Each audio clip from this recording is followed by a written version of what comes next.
මොහු කඩවසම් තරුණෙක්. අනේ මට මොනවාටද මේ තරම් ඉක්මනින් විවාහයක්? මාව විවාහ කර දෙන්න හදන්නේ මා කිසිනම් වෙනකෙකු හා විවාහ වෙන්නද?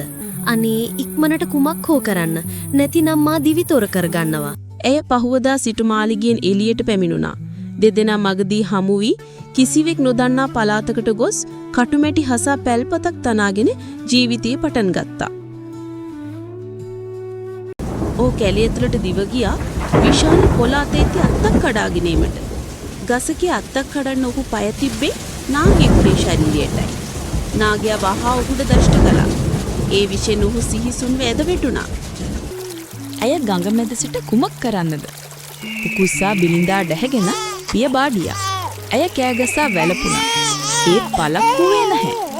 සම්පූර්ණ වීඩියෝව පහළ ලින්ක් එකෙන් බලන්න.